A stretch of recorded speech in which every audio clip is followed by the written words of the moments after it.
Okay, we'll start with this. Well, the transatlantic broadcast information has now been made available for the December 11th boxer card featuring Chris Eubank Jr. and might still be Liam Williams, not sure at this time. Clarissa Shields is supposed to be making her boxer debut on this card against unbeaten Emma Kozin, and there's an issue. There is, a small one.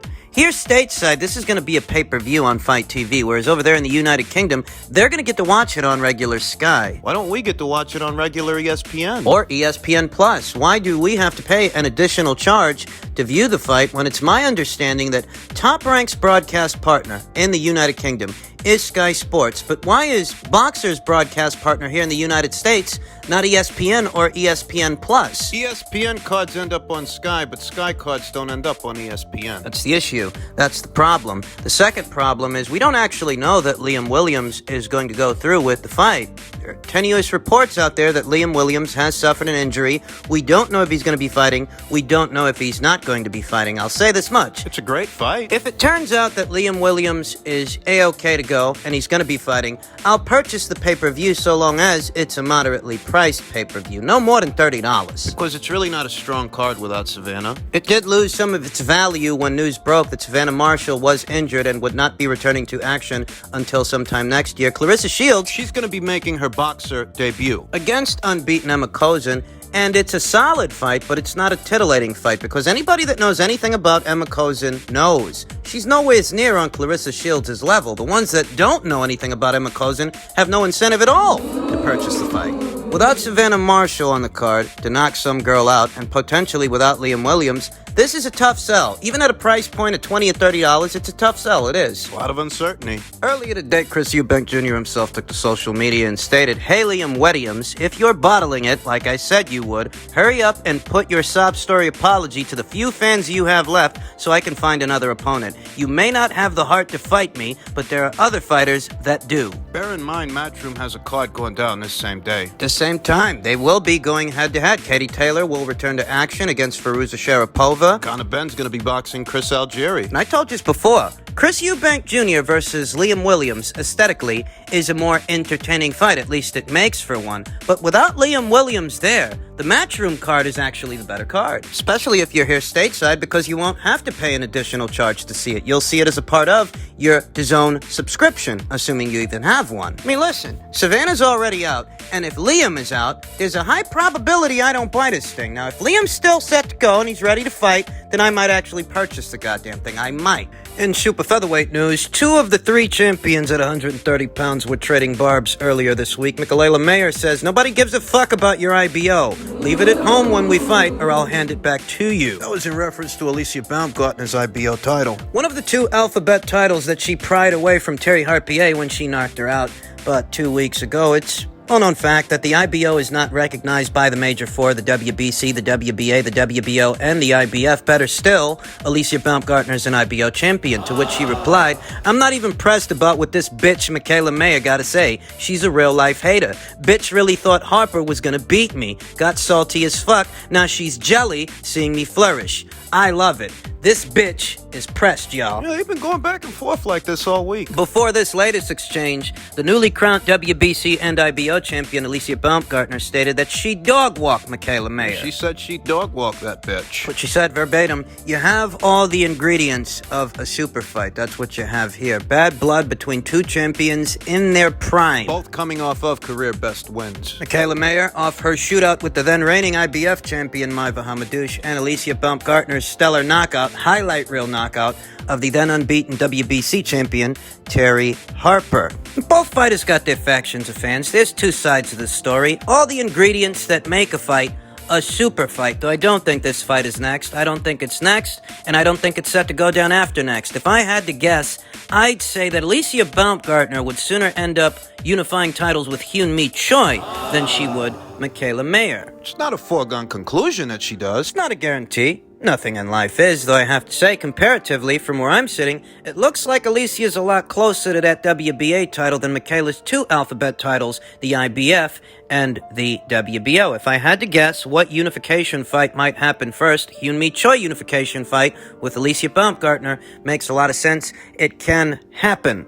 Who Michaela ends up fighting moving forward, next 1 or 2 fights, that's a bit of a mystery. You know, a network relationship does exist between Top Rank and Sky Sports. Sky, where Natasha Jonas boxes. It's possible that in 1 or 2 fights, maybe we get Mayer versus Jonas. I don't really know that Natasha Jonas wants to keep cutting all the way down to 130 pounds, though I have to say, compared to what other titles are out there, between 130, 135, 140, and as high as 147, the most attainable title for Natasha Jonas at this time, the most attainable titles, would likely be Michaela Mayer's, because there's a network partnership there between Michaela's promoter and Natasha's platform. In all likelihood, we're going to see more back and forth exchanges between Michaela and Alicia. There's a lot of bad blood between them. There has been for weeks, for months, maybe even years. So we're going to be seeing more of this, and it will lend itself towards building their fight, but their fight isn't about to happen. Not yet, I don't think. In other news, per tweet from Michael Benson, Gervonta Davis,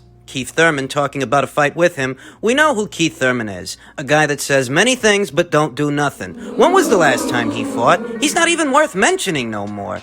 And the sentiment That one rings true when it comes to Keith Thurman, even among his own stablemates, his own contemporaries, his own peers that are on his own side of the street that fight on the same platforms that he does. It just seems like he's wasting away, wasting time. He only has 1 professional loss on his record, and that loss came at the hands of a legend. Yet for some reason, a lot of people feel Keith Thurman's career is over. He's irrelevant. That's how a lot of people feel. Which is strange, because he's only 1 tune-up fight away from something big, something bigger. He's only 1 tune-up fight away from a Crawford fight, if he really wants a Crawford fight. He's only 1 tune-up fight away from a potential Errol Spence Jr. showdown. I mean, Errol Spence has maintained that he doesn't want to give Keith Thurman the time of day. But if they can't pull Ugas out of that 4-man tournament by way of the WBA, his next best option to have a big fight, a fight of some value, his next best option would have to be Keith Thurman. Because nobody believes he's going to fight Crawford next. Apparently, Gervonta Davis, he doesn't believe him either. He doesn't take him seriously. Gervonta Davis, as funny as this might sound, is making a very valid point. How are you supposed to believe that Keith Thurman wants these big fights, a fight with Davis, a fight with Crawford, a fight with Spence, when he hasn't tuned up in 2 years? Nobody believes he's going to go into any one of those fights off of 2 years of inactivity, a loss, and a surgery. He's got to shake off the cobwebs first, and for whatever reason, he hasn't done that, making anything he says very hard to believe. In reference to his own career and what criticisms are levied against him being Gervonta Davis, he had this to say. They say Mayweather Promotion is protecting me and not letting me fight top Right. fighter. Okay, let's just say the top 4. Whoever at the top at, I don't know who they talking about. As far as the other fighters, name somebody else that's fighting somebody. You don't see no other top guys fighting top guys. Don't just only put everything on me saying I'm not fighting top guys. It's only because of the numbers I'm doing and I'm not fighting the people that y'all want me to fight. That's why y'all keep screaming out my name. Ain't nobody else fighting the top guy. Name them. If they fighting them, it's nobody. I mean, let's run it down. Comparatively, what's the best name on Ryan Garcia's resume? Ryan Garcia, who campaigns in the lightweight division, 135 pounds. I'd have to say the best name on Ryan's resume... Luke Campbell. It's a matter of fact that Luke Campbell was ranked as a top 10 lightweight in the division. Top 10 lightweight in the world. Whereas Yuriorkis Gamboa, who Gervonta Davis fought, he was not. He wasn't ranked as a top 10 divisional lightweight. It's just a matter of fact. He wasn't. What he was a one-legged, over-the-hill fighter who was stopped in about, 7 rounds by a journeyman in Castellanos. It took Gervonta Davis 12 rounds to dispatch him. It took a journeyman only 7. You think about Devin Haney's best win. What's the best name on his resume so far? I'd say the best name on Devin's resume so far would have to be the name of Jorge Linares, former 3-division champion Jorge Linares, who compared to Yuriorkis Gamboa... I mean, at least he had 2 good legs during the fight. He didn't have a torn Achilles tendon the way that Yuriorkis Gamboa did in that Gervonta Davis fight. He was more able-bodied than Yuriorkis Gamboa comparatively, though if that doesn't impress you... Devin Haney's about to fight Jojo Diaz. And Jojo Diaz is ranked within this division's top 10 fighters at this time. Top 10 in the division, top 10 in the world. IBF super featherweight champion. Coming off a win over Javier Fortuna, one of the more solid lightweights in the lightweight division. How does Jojo Diaz compare with a unheralded, nondescript guy like Isaac Cruz? I understand that Isaac Cruz is a short-notice opponent, a guy who's standing in for Rolly Romero, but bear in mind, this is a pay-per-view we're talking about. Gervonta Davis's very next fight is a pay-per-view. Devin Haney's fight is not. You get to see that as part of your DAZN subscription. So what fight is more to your fancy? Haney versus Diaz or Davis versus Cruz? You should have to pay $80 to see Gervonta Davis versus that guy? Gervonta Davis said, the top 4, name somebody else that's fighting somebody top. Don't just put everything on me. The only person that fought somebody and don't even want to give him a rematch is Teofimo. Jojo Diaz is not a top guy. He brings up Teofimo, and he's obviously talking about the Vasyl-Lomachenko fight, but at least he fought him once. You haven't fought him at all. And he was after you long before he was after Teofimo. Before he even moved up to the lightweight division. Gervonta Davis had the opportunity to unseat that same Vasyl-Lomachenko that Teofimo Lopez ended up unseating. So whether or not Lopez gives him a rematch is besides the point, because he actually had the fight. You didn't. What kind of fucking cockamamie point is he trying to make? He's telling everybody not to put everything on him, that the top guys really aren't fighting the top guys in the lightweight division, but Gervonta Davis is not a career lightweight, so let's not compartmentalize things here, okay? Gervonta Davis moved up from a very populated super featherweight division before it even became about the lightweights, and he didn't fight most of the top guys there either. He didn't fight Miguel Berchelt, or Jezreel Corrales, or Alberto Machado, or Andrew Cancillo, or Masayuki Ito, or Jamel Herring. He came back down for 5 seconds to fight Leo Santa Cruz, then moved back up. For a title he already vacated the first time he moved up. He moves back down, wins that title, vacates it again, moves back up. I mean, what's the point in all of this? What I see here is that Gervonta Davis is finally acknowledging the very disgruntled boxing community, the boxing public that regularly levies criticism against him. He's acknowledging that that public is out there and attempting to explain himself, but it won't suffice.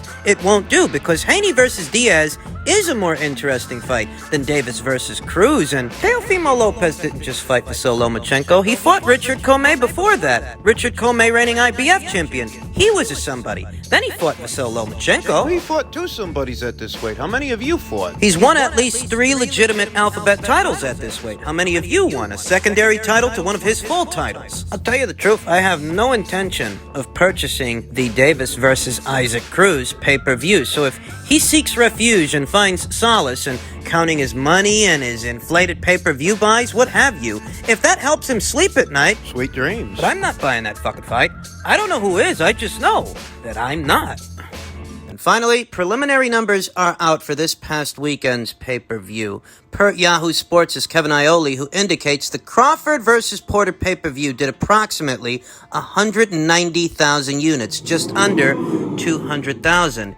And what this communicates to me is that the guys that were asking for this fight the most, the guys who after the Errol Spence versus Sean Porter pay-per-view, 2 years ago. the guys who weren't clamoring for Crawford versus Spence, they were clamoring for Crawford versus Porter. What these numbers indicate to me is those guys didn't buy this fight. That's what it tells me. You have Crawford's supporters, guys like myself who bought the fight, who bought the pay-per-view, and then you're supposed to have the Sean Porter contingent, the PBC contingent that wanted to see this fight more than they wanted to see the unification match between Terrence and Errol. It's supposed to be 2 factions of fans coming together. That's not what happened. Not if these preliminary numbers check out. Just under 200,000 buys. And if these numbers check out, what that essentially means is that this pay-per-view did outperform Ruiz versus Areola. It did outperform the Charlo doubleheader, Charlo versus Derevyanchenko and Charlo versus Rosario.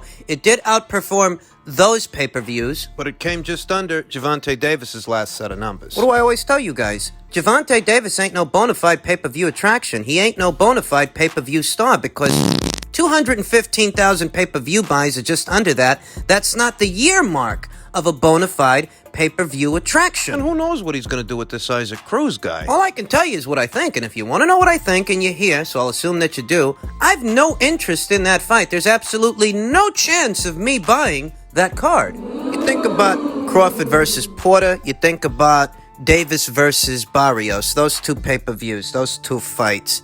And the discrepancy in the numbers isn't even a big one. You're talking about a difference of 25,000 pay-per-views? compare the discrepancy in those numbers to the discrepancy between these two guys and a Canelo Alvarez, an actual, bona fide, pay-per-view attraction that managed to move 800,000 units with Well, the guy that's never even been on pay-per-view before. Let me tell you something. You're splitting hairs if you think that 25,000 buys makes Gervonta Davis a pay-per-view attraction, a big star, and 190,000 makes Terence Crawford a nobody.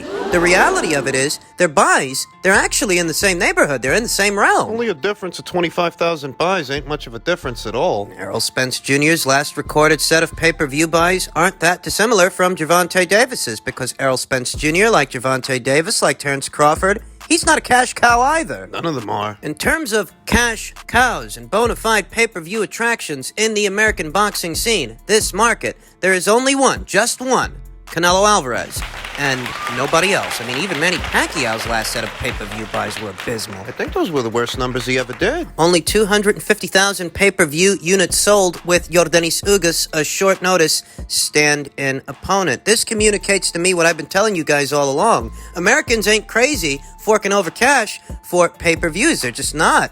And even when it comes to a good fight, like this past weekend's fight, I mean, it's unfortunate. I hoped it would have done better. it doesn't look like the event was a financial failure. All the tickets sold, packed out the house, and the pay-per-view brought in roughly $13 million plus whatever they made at the gate. So I don't think they flopped. But these ain't big numbers, and this goes back to what I told you a few weeks ago when it came to Canelo Alvarez's pay-per-view. Don't use Canelo's numbers as the yardstick to gauge the overall health of the pay-per-view model in this market. Canelo Alvarez is going to do what Canelo Alvarez is going to do because he's a cash cow. There's Canelo and there's everybody else. And the pay-per-view model, especially these days, is very unstable. You're dealing with a very tough crowd and you're battling piracy, widespread piracy, at the same time. More of it than there ever was before. You know, what this tells me is that all those guys, roughly 2 years ago, that were asking for this fight had no intention of paying for it. You know, what this tells me is that all of those guys out there that were asking for this, when they finally got it, they didn't buy it because they don't represent the paying public. No matter what they say on their YouTube or Twitter accounts. Their opinions don't count because they're not customers.